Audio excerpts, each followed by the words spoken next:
खेड तालुका chemist association व chemist association of Pune डिस्ट्रिक्टच्या वतीने मनसर येथील जीवन मंगल कार्यालयात मोफत केमिस्ट प्रशिक्षण शिबिर आयोजित करण्यात आले होते। यामध्ये जीएसटी कर प्रणालीची माहिती देण्यात आली। या कार्यक्रमात अखिल भारतीय औषध विक्रेता संघाचे अध्यक्ष आमदार जगन्नाथ शिंदे, महाराष्ट्र राज्य औषध व्यवसाय परिषदेचे अध्यक्ष विजय पाटील, महाराष्ट्र केमिस्ट संघटना पश्चिम विभाग अध्यक्ष सोमेश्वर खरारे, सोलापूर जिल्हा अध्यक्ष बसवराज मुनोरे, सातारा जिल्हा अध्यक्ष प्रवीण पाटील, जॅकचे अध्यक्ष रमेश शेवाळे, उपाध्यक्ष कमलाकर एरंडे तसेच केमिस्ट असोसिएशन ऑफ पुणे डिस्ट्रिक्टचे सर्व पदाधिकारी उपस्थित होते। यावेळी अमोल देशमुख यांचा औषध नावाचा लघुपट दाखवण्यात आला। अमित खाडे, डॉक्टर किरण नाबर, सुदर्शन सुकाळे, भालचंद्र पुराणिक यांची व्याख्याने झाली। हा कार्यक्रम यशस्वी करण्यासाठी सुरेश शेठ वराडी, भगवान हांडे, कमलाकर एरंडे, संतोष थोरात, राजेंद्र झुंद्रे आदींनी परिश्रम घेतले। आमचे कार्यकारी संपादक सुरेश वाणीसर यांनी घेतलेला आढावा पाहूयात। सुंदर आंबेगाव खेड तालुका च्या केमिस्ट असोसिएशनने ना भूतो ना भविष्यात अशी ही आजची एक दिवसीय कार्यशाळा आयोजित केली आहे। त्याबद्दल मी सर्वप्रथम या जॅकचे सर्व पदाधिकारी, त्याचप्रमाणे पुणे असोसिएशनचे सीएपीडीचे सर्व पदाधिकारी, त्याचप्रमाणे मान्य आमचे सर्वांचे लाडके नेते मान्य अप्पासाहेब शिंदे, त्याचप्रमाणे सोमाभाऊ खरारे या सर्वांचा मी अत्यंत आभारी आहे। आम्हाला निश्चितपणे आजच्या या कार्यशाळेमध्ये उत्कृष्ट आणि चांगलं असं काहीतरी शिकायला मिळेल की जेणेकरून आम्ही आमच्या काउंटरवरती म्हणजे OTC प्रॉडक्ट विकताना आम्हाला चांगले काही महत्त्वाचे जे टिप्स असतील ते आम्हाला मिळतील व आमच्या कोणाकडनं कोणत्याही प्रकारच्या चुका होणार नाही। आत्तापर्यंत कधी चुका झालेल्या नाहीत, परंतु काही देताना काय होऊ शकतं, भविष्यात त्याचा कोणावर काय परिणाम होऊ शकतो ह्या टिप्स माहीत असल्या पाहिजेत। त्याचप्रमाणे प्रत्येक वेळेस ज्यावेळेस आल्यानंतर त्याच्या उंचीनुसार, त्याच्या वजनानुसार आपल्याला काय काय दिलं पाहिजे याचे थोडं नॉलेज पाहिजे। त्याचप्रमाणे प्रत्येकाचं ब्लड प्रेशर काय असतं, कमीत कमी रेंज, जास्तीत जास्त रेंज, त्याचप्रमाणे वजन किती असावं, BMW काय असावा, या सगळ्यांची माहिती या ठिकाणी मिळणार आहे। या जॅक असोसिएशनने आणि CDPD AOCDचे अध्यक्ष जगन्नाथ शिंदे साहेब, त्याचप्रमाणे मान्यवर, त्याचप्रमाणे तालुक्यातील असणारे आमचे सर्व सिनियर आणि ज्युनियर केमिस्ट यांनी 9 तारीखच्या माध्यमातून मी आपल्याला सांगू इच्छितो की या कार्यक्रमाची फलश्रुती निश्चितच अतिशय चांगल्या स्वरूपाची होईल। आमची सर्वांची एकजूट हे आज स्वरूपाचं आणि यानंतरच्या येणाऱ्या भविष्यकाळामध्ये येणाऱ्या औषधांवरच्या GST असो, त्याचप्रमाणे बिलिंग असो, त्याचप्रमाणे औषधं देत असताना पेशंटशी घेतलेली माहिती असो, त्याप्रमाणे त्यांना दिलेल्या सेवेची पूर्णतः त्यांना केलेली काउन्सिलिंग, त्या दृष्टीनं हा कार्यक्रम आम्हाला अतिशय स्तुत्य आणि उपयुक्त ठरणार आहे।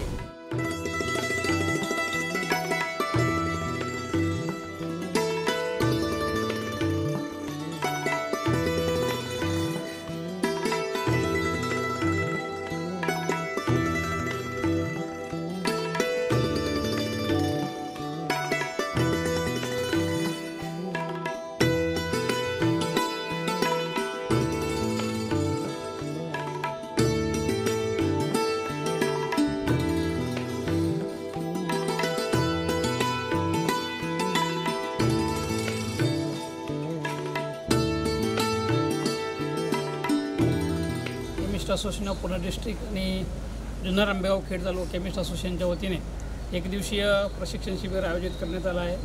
साधारणतः 600 फार्मासिस्ट आणि केमिस्ट सभासद या आजच्या शिबिरामध्ये सहभागी होत आहेत। अतिशय आनंदाची गोष्ट अशी आहे की संपूर्ण महाराष्ट्रामध्ये प्रत्येक जिल्ह्यावाईज हे आयोजन करत असताना सोलापूरनंतर पहिल्यांदाच पुणे जिल्ह्यामध्ये आपल्या मनसर या ठिकाणी म्हणजे जॅक कार्यक्षेत्रामध्ये हे शिबिर आयोजित केलं गेलं आहे आणि अतिशय उत्स्फूर्तपणे सगळे फार्मासिस्ट आजच्या या कार्यक्रमाला उपस्थित झालेले आहेत।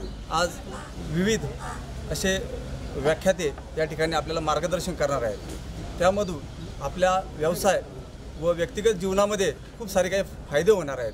तर त्या दृष्टिकोनामध्ये ह्या सर्व सभासदांनी त्याचा लाभ घ्यावा।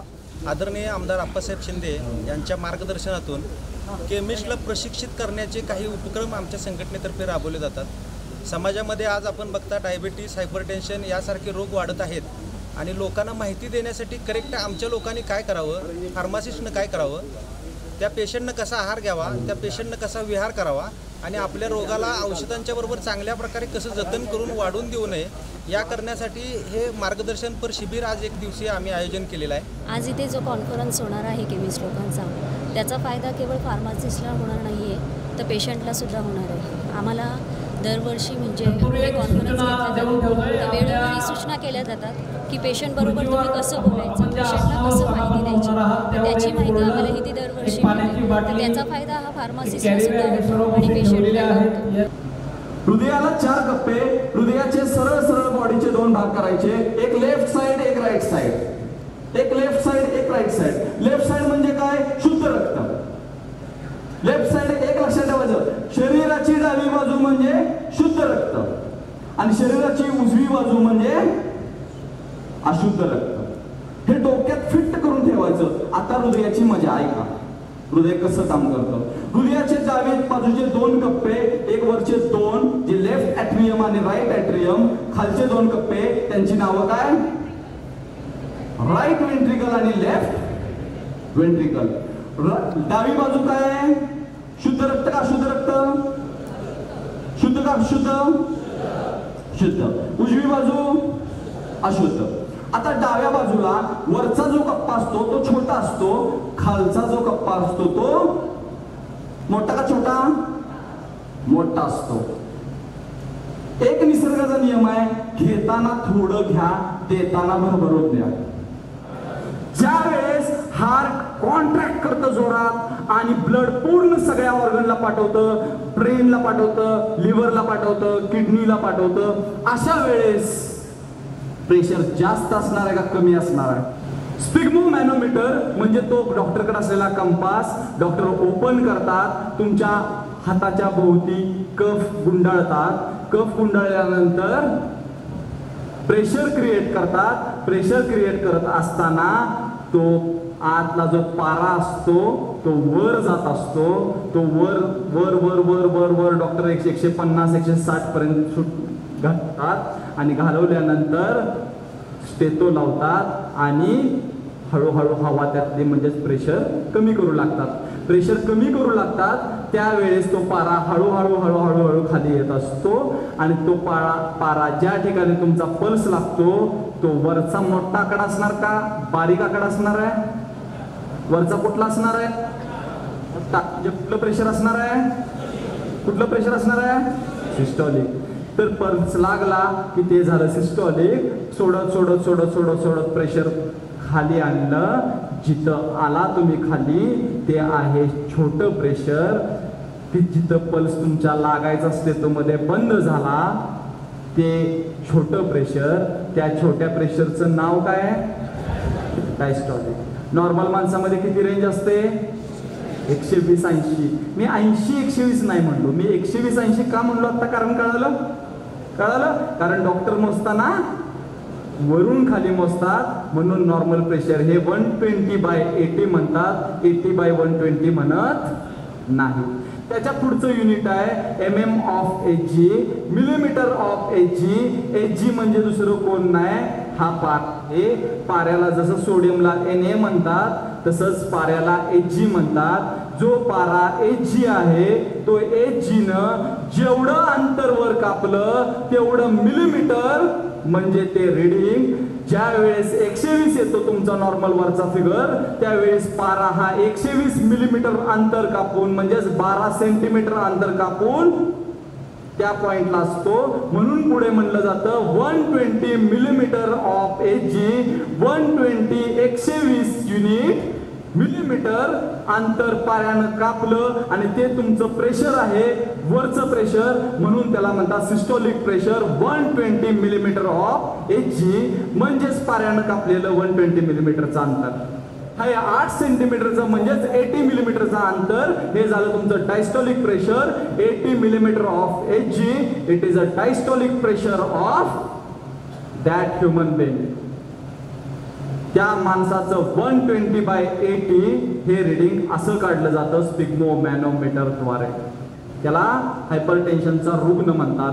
140च्या वर आणि खाली 90च्या वर गेल्यानंतर तो हायपरटेन्शनचा रुग्ण होतो।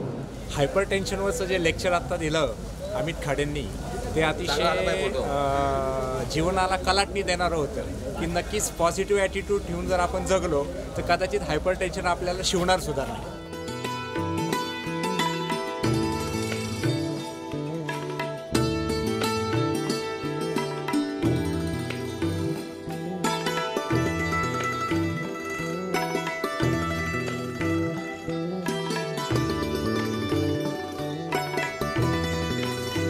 गेले 4-5 वर्षापासून महाराष्ट्र राज्य केमिस्ट अँड ड्रगिस्ट असोसिएशन सर्व महाराष्ट्रामध्ये जे रिटेल आणि होलसेलच्या दुकानात काम करणारे फार्मसीज असतात, पर्टिक्युलरली रिटेलमध्ये काम करणारी जी आमची फार्मसीज मंडळी आहे यांना एक प्रशिक्षण देण्याचं हा कार्यक्रम आहे.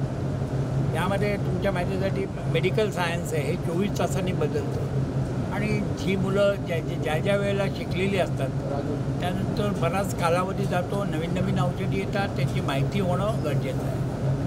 नंतर general agreement of trade and tariff आला, गॅट करार आला, नवीन वातावरण आलं आहे, नवीन आपल्या देशामध्ये नवीन सत्ता आल्यानंतर मेक इन इंडिया आलं, मेक इन महाराष्ट्र आलं आणि ह्याच्यामध्ये 100% फॉरेन डायरेक्ट इन्व्हेस्टमेंट आलं आणि ह्या पुढे होणाऱ्या काळामध्ये ही आमची फार्मसिस्ट मुलं उद्या ज्या काही स्पर्धा होतील त्या स्पर्धांमध्ये त्यांचं अस्तित्व टिकून राहणं किंवा त्यांना सक्षम ती जी काही स्पर्धेला उत्तर देण्यासाठी त्यांची तयारी करणं, कारण स्पर्धेला उत्तर स्पर्धेने होतं. आणि आज आपल्या देशामध्ये तरुण मुलांची संख्या फार आहे. उद्याचा जो काही ग्राहक आहे हा तरुण आहे, हा शिक्षित आहे आणि शिक्षित असल्यामुळे त्याला सर्व प्रकारची जी काही आजच्या घडीला जी काही टेक्नॉलॉजी आहे त्याचा इस्तेमाल करायला लागेल किंवा सोशल मीडियाद्वारे त्यांनासुद्धा जी काही माहिती आहे ती द्यावी लागेल. आणि आज केवळ औषधी द्यायचं जी काही भूमिका आहे, एखाद्या वाण्याप्रमाणे औषधं देण्याची जी काही आमची जुनी परंपरा आहे ती चालणार नाही. आता त्या औषधाच्या बरोबर काहीतरी वेगळी मूल्यवर्धित सेवा प्रत्येक ग्राहकाला द्यावी लागेल आणि ती देण्याचं काम आम्ही या अशा कार्यक्रमातून शिबिरातून करतो आहे. जुन्नर, आंबेगाव, खेड, शिरूर असे 5 तालुक्यातली 600 औषधी व्यापारी इथे आलेली आहेत. आज सकाळी 10 वाजल्यापासून कार्यक्रम सुरू आहे. जवळजवळ 4-5 आमचे जे काही लेक्चरर आहेत त्यांनी लेक्चर घेतले. त्यामध्ये मला वाटतं आज यांना डायबिटिक मॅनेजमेंट, कारण आपल्या देशामध्ये मधुमेह हा प्रचंड संख्येने वाढतो आहे. एका घरामध्ये किमान एक मधुमेही राहील अशा प्रकारची पुढची संकल्पना आहे. अशा वेळेला हा जो काही डायबिटिक मधुमेह पुढे वाढेल त्या मधुमेहाच्या ग्राहकांना मदत करण्याचं काम ही फार्मसिस्ट मंडळी करणार आहे. मग ती औषधं कशी घ्यावी, त्यांची जीवनशैली कशी असायला पाहिजे, त्यांना औषधाशिवाय काय काय करायला पाहिजे आणि छोट्या मोठ्या गोष्टी ज्या आहेत त्यांच्यासाठी ग्लुकोज मॉनिटर आहे किंवा इतर ब्लड प्रेशर या सगळ्या सेवा उपलब्ध करून देऊन ग्राहकांच्याबरोबर सुसंवाद साधणं मुख्य काम आहे. यामध्ये जे आमचं मुख्य कारण आहे की आरोग्याचं जनजागरण आम्ही याच्यामध्ये करतो आहे आणि सर्वसामान्य ग्राहकांना आरोग्याचं बद्दल, औषधांबद्दल, रोगांबद्दल माहिती देण्याचं कामही या माध्यमातून करतो आहे. आणि ग्राहकांना एकदा आम्ही शिक्षित केले आपल्या देशामध्ये जे काही दुर्धर रोग येतील किंवा येतील त्यामध्ये चांगली मदत, चांगल्या सोयी आम्ही फार्मसीच्या माध्यमातून देऊ. म्हणून हा संबंध महाराष्ट्रामध्ये आम्ही हे जनजागरण करतो आहे आणि आज पुणे जिल्ह्यातला हा आमच्या पश्चिम महाराष्ट्रातला हा दुसरा आमचा कार्यक्रम आहे आणि हे 5-5 तालुके म्हणून ग्रामीण भागातल्या फार्मसिस्टला मदत करणं किंवा त्यांना याचं जाणीव करून देण्यासाठी हा ग्रामीण भागातला आमचा महाराष्ट्रातला दुसरा भव्य कार्यक्रम. आज मनसरला जो आमचा जॅकचा कार्यक्रम झाला त्यात आम्हाला वृक्ष वाटप केलं आणि आम्ही त्याचं निश्चित लागवड करू आणि पर्यावरण संतुलन राखू. महाराष्ट्रातला फार्मासिस्ट बदलतोय. या देशामध्ये प्रथम बदलाचं फार्मासिस्टचं जे काय वार आहे ते महाराष्ट्रामध्ये व्हायला लागले आणि हे वारं निश्चितपणे सर्वसामान्य माणसासाठी या आणि पुढच्या भविष्य काळाच्या दृष्टीने अतिशय पॉझिटिव्ह मानलं गेलं पाहिजे. विशेष गोष्ट ज्या 600 लोकांनी या कॉन्फरन्समध्ये भाग घेतला त्यांचं मनापासून अभिनंदन. ते शिकलायत, आज इथून शिकून जाऊन निश्चितपणे चांगल्या प्रकारचं काउन्सिलिंग या पुढच्या काळात पेशंटना करतात.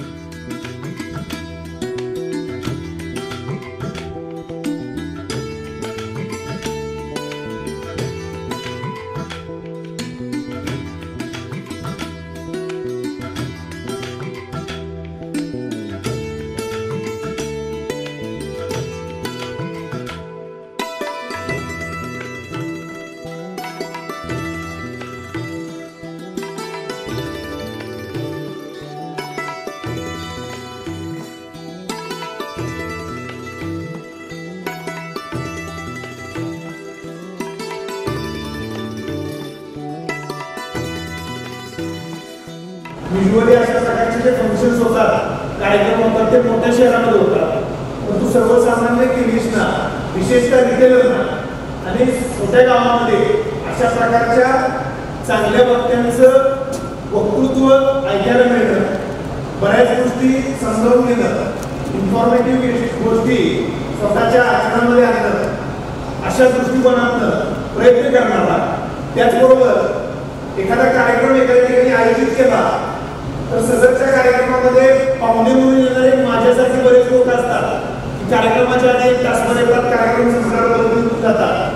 परंतु कार्यक्रम पूर्ण होण्याकरता, कार्यक्रम नियोजित राहण्याकरता, कार्यक्रम यशस्वी होण्याकरता अगदी छोट्या कार्पेटपासून ते ड्रेस कोड कोणता असावा इथपर्यंतची ते पुढे जाऊन सर्व म्हणजे ज्यामध्ये तुम्हाला माहिती आहे जुन्नर आंबेगाव खेड सगळे महान पुढारी आहेत या ठिकाणी.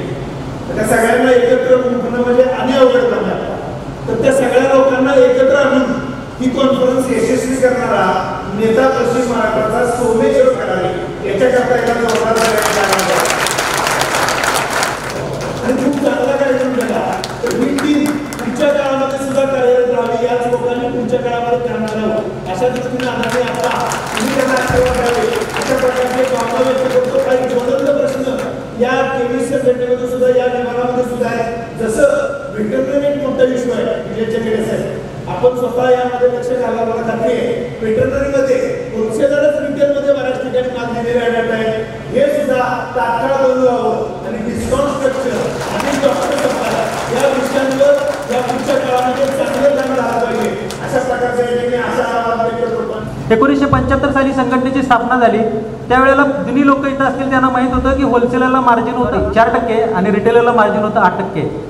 पूर्वीच्या काळी फायझर सारख्या कंपनीला दारूवाला ब्रदर्स नावाचा एकच C&M असायचा आणि इथनं आपले स्टॉकिस्ट त्यांना DD पाठवायचे आणि DD पाठवल्यानंतर त्यांच्याकडे जसा माल उपलब्ध आहे तसा माल पाठवण्यात येतो. इतकी दादागिरी या कंपन्यांची होती.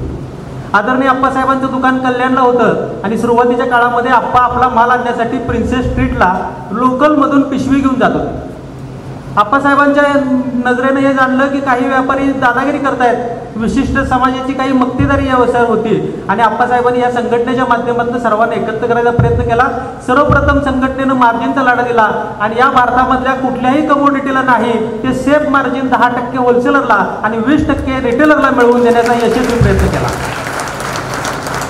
मार्जिनमधनं बाहेर पडली संघटना, मार्जिन मिळू लागलं आणि रिटेलर बंधूंना आमच्या अडचण व्हायला लागली.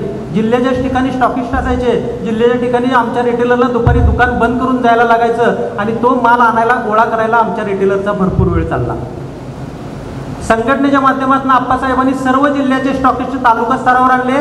तालुका स्तरावर स्टॉकिस्ट आणून आप्पासाहेब थांबले नाहीत तर त्या तालुक्याच्या स्टॉकिस्टला रिटेलरपर्यंत, मग तो कितीही डीप इंटेरियरमध्ये असला तरी त्याला जाण्याच्या आज्ञा दिल्या. तू जर सर्व्हिस देत नसलास तर तुझ्या ॲडिशनल देतो, दुसरे स्टॉकिस्ट नेमतो, परंतु माझा रिटेलरनं बसूनच व्यवसाय करायला पाहिजे. तुझी जबाबदारी आहे की तू तुला माल पोच करायला पाहिजे. म्हणून इथं बसणारे बहुतेक लोक असतील की त्यांना आज दुकानात माल पोचवतोय. माल जर पोचवत नसला तर आपली किती अडचण झाली असती, ती सुद्धा सोय आपल्या संघटनेनं आपल्याला करून दिली.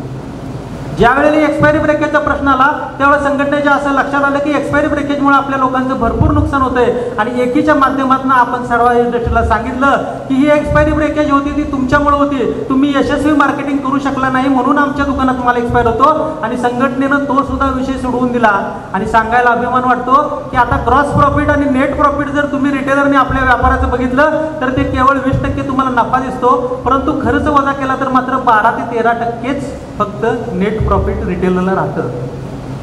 आता 12 ते 13% नेट प्रॉफिट आपल्या रिटेलरला राहतं आणि एक्सपायरीचं प्रमाण जर तुम्ही अभ्यास असाल, तुम्ही जर बघितलं तर ते 4 ते 5%वर गेलं. केमिस्ट कॉन्फरन्स हा मालक, फार्मासिस्ट आणि आपल्या व्यवसायात काम करणाऱ्या व्यक्तींसाठी आयोजित केलेला आहे. यापूर्वी PCC कोर्सच्या माध्यमातून अनेक जवळजवळ 200 फार्मासिस्ट सक्षमरित्या काम करत आहेत आणि सर्व शॉप ही संगणकीकृत झालेली आहे. स्वराज्य निर्माण करताना अनेक निष्ठावंत मावळ्यांची गरज लागते. आपणही तसेच निष्ठावंत मावळे या ठिकाणी तयार केले आहेत, जे राज्याचे सरसेनापती होते, ज्यांना प्रति शिवाजी म्हणून समजलं जायचं आणि ज्यांचं उत्तम असं प्रशासन होतं. असं नेताजी पालकरांसारखं व्यक्तिमत्व आदरणीय विजूभाऊ पाटलांच्या रूपानं महाराष्ट्र राज्य औषध परिषदेवर उत्तमरित्या काम करीत आहे आणि खऱ्या अर्थानं फार्मासिस्ट घडवण्याचं काम करत आहे. त्याचप्रमाणे महाराष्ट्राची ज्यांना खडानखडा माहिती होती, कुठं काय चालले, कुठं काय कमी आहे आणि काय दिल्यानंतर काय बदल करता येईल, ज्यांना छत्रपतीचा तिसरा डोळा म्हणून समजलं जायचं, असं बहिर्जी नायकांसारखं व्यक्तिमत्व आदरणीय सोमेश्वरदादा खराड्यांच्या रूपाने पश्चिम महाराष्ट्रामध्ये काम करीत आहे. मी तुम्हा तिघांना आमच्या जॅकच्या वतीने मानाचा मुद्रा करतो.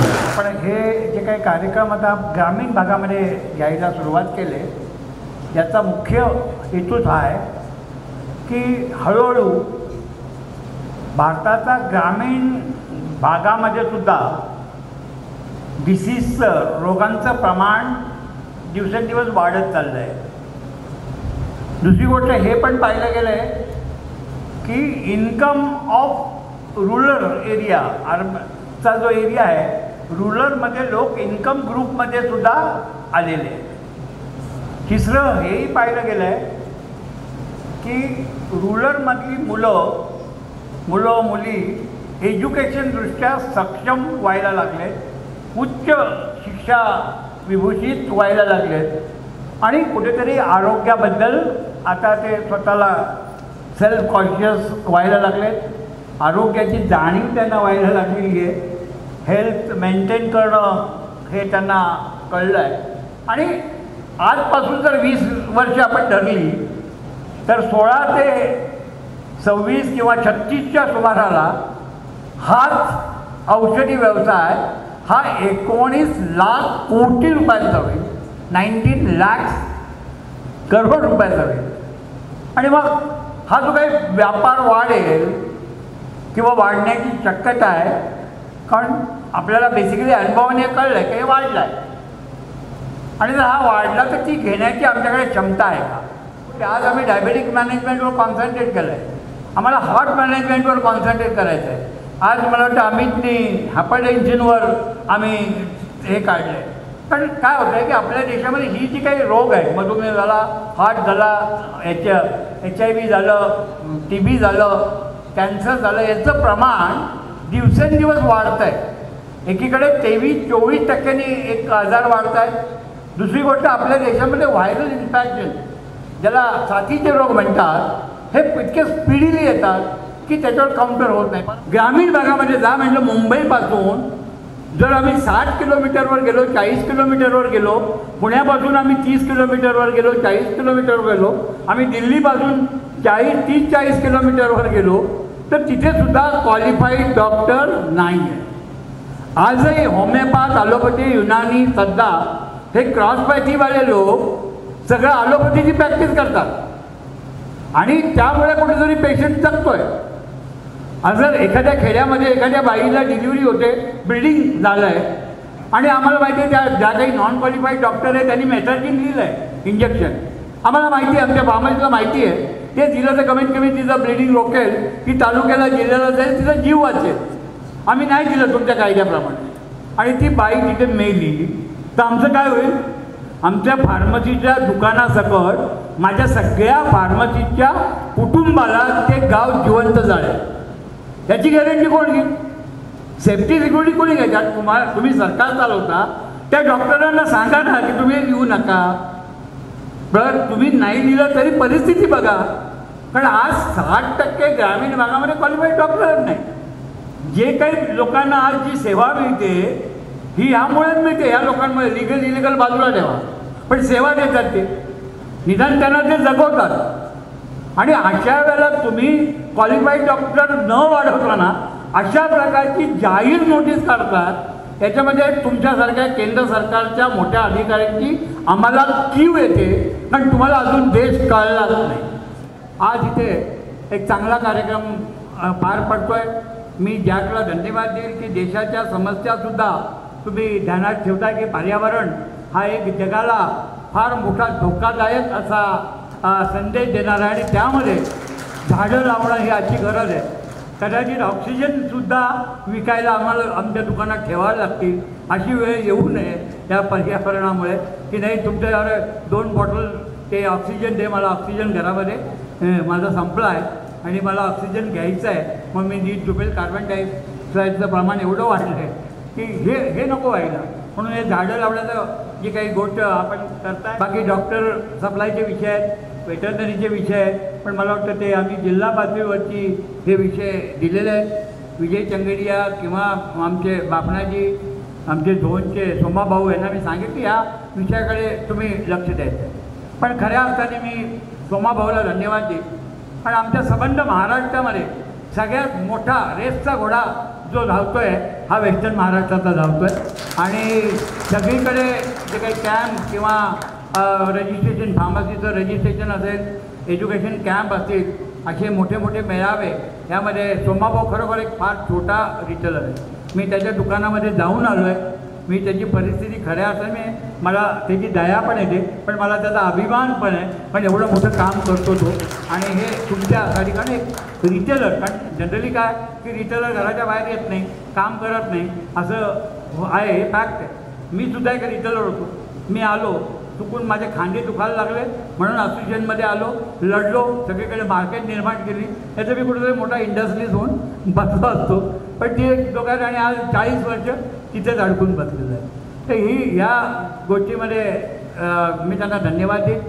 विजय पाटील पुन्हा एकदा वेस्टर्न महाराष्ट्राचे आहेत. आम्ही जवळजवळ हे आमचं 25वें वर्ष असेल की आम्ही काउन्सिल आमच्या ताब्यामध्ये. अमित नागानी, सुरेश पाटील आणि त्यानंतर विजय भाऊ यांना दिलं. विजय भाऊचे जाहीर मी अभिनंदन त्यांना करेन. आणि 5,500 फुटाचं स्वतःचं MSPTचं मुंबईमध्ये ऑफिस जे आणलं आहे ते विजय पाटील यांच्या प्रयत्नाने आलं आहे. तुमच्या प्रत्येक फार्मसिस्टनी आपल्या दुकानातून डायबिटीजचं, हार्टचं, मेंटल टेन्शनचं, ह्या जेवढे क्रॉनिक डिसीज आहे किंवा व्हायरल, याचं काउन्सिलिंग करावं, पेशंट काउन्सिलिंग करावं, हा माझा मानस आहे. आणि आपल्या भारतीय जो काही फार्मसीस आहे याला ऑस्ट्रेलियन फार्मसीचा दर्जा द्यावा किंवा तिथपर्यंत त्याला नेऊन सोडावं असा आपला मानस आहे. इतकं तुम्हाला नॉलेज बेस करण्याचा प्रयत्न आहे. परंतु शेवटी काय आम्ही द्यायचं भूमिका ठेवून करणार आहे, पण घेणाऱ्यांनी ते घ्यायचं आहे. आणि हे याच्यासाठी घ्या, कारण मगाशी मी सांगितलं की एक वेळ बिझनेसमध्ये 19% वाढ होईल, 19 टाईम. आणि अशा वेळेला ही दूध देणारी गाय किंवा ही जी काही बिझनेस हे हात आहे आणि याच्यामध्ये तुम्हाला सर्वस्व अर्पण जर आपण केलं तर उद्या किती जरी युद्ध झाली, किती जरी उद्या कॉम्पिटिशन आली, आपले मार्केटमध्ये युद्ध झाली, तरी आपण त्यामध्ये जगू. आणि याच्यामध्ये जाता जाता मी हेच म्हटलं की पुढे जे काही युद्ध होतील त्या रोडवर, आपल्या बिझनेसच्या रोडवर, त्यामध्ये तुमच्याकडेच म्हणजे उद्या तिथे जर 4 दुकानं आली, तुमच्याकडे काय तिथे चेन आल्या, तरी त्या जो काही ग्राहक असेल त्यांनी ते 4 दुकानं ओलांडून तुमच्याकडेच यायला पाहिजे. इतकी व्हॅल्यू ॲडेड सर्व्हिस तुमच्याच मार्फत कन्झ्युमरला द्यायला पाहिजे. एक लक्षात ठेवा, आयुष्यामध्ये सुसंवाद हा चांगली गोष्ट घडवतो. ज्या ज्या ठिकाणी चांगला सुसंवाद तुमच्या आणि ग्राहकामध्ये येईल तिथे सुटे भविष्यात तुम्हाला ग्राहकांची कमी पडणार नाही. तो ग्राहक तुम्हाला हमेशा उदंड देत राहील. आजचा हा आपल्या सर्वांच्या आयुष्यातला सुवर्ण क्षण, सर्वजण आपण सकाळी 8:59 पासून आत्तापर्यंत सगळेजण शांतपणे हा सर्व शैक्षणिक कार्यक्रम, माननीय आप्पासाहेब शिंदे यांचं मार्गदर्शन, माननीय श्री विजयजी पाटील, माननीय श्री सोमेश्वरजी खरारे यांनी जे आपल्याला मोलाचं मार्गदर्शन केलं याचा आपल्या व्यवसायात सर्वजण आपण उपयोग कराल आणि आपला व्यवसाय कसा वाढीला लागेल यासाठी सर्वजण प्रयत्न करतात. माननीय आप्पासाहेब शिंदे अध्यक्ष MSCD AICD यांनी पुणे जिल्ह्याला हा कार्यक्रम घेण्यासाठी जी परवानगी दिली, मदत केली, फार्मसी काउन्सिलचे मान्य श्री विजयजी पाटील आणि ह्या कॉन्फरन्समध्ये तासगाववरून येऊन प्रत्येक वेळोवेळी जी मोलाची मदत आणि साथ हा कार्यक्रम करण्यास दिली असे सोमवारजी खरारे, सोलापूरचे अध्यक्ष बसवराजजी मनोरे, त्यांचे सहकारी, सातारा जिल्ह्याचे अध्यक्ष प्रवीणजी पाटील, त्यांचे सहकारी, CAPDचे अध्यक्ष सुरेशजी बापना, वेस्टर्न झोन MSCDचे अध्यक्ष सोमेश्वरजी खरारे आणि MSCD वेस्टर्न झोनचे सर्व पदाधिकारी, CAPDतील माझे सर्व सहकारी, जॅकचे अध्यक्ष शेवाळेजी, त्यांची सर्व टीम आणि इथं सर्व जमलेल्या माझ्या केमिस्ट बंधू आणि भगिनींनो, आजच्या या सुंदर कार्यक्रमाबद्दल मी आपल्या सर्वांच्या वतीने माननीय आप्पासाहेब शिंदे, विजयजी पाटील, सोमेश्वरजी खरारे यांना थँक्स म्हणू इच्छितो. आपण सर्वांनी पुन्हा एकदा टाळ्याच्या गजरात त्यांना धन्यवाद द्यावे.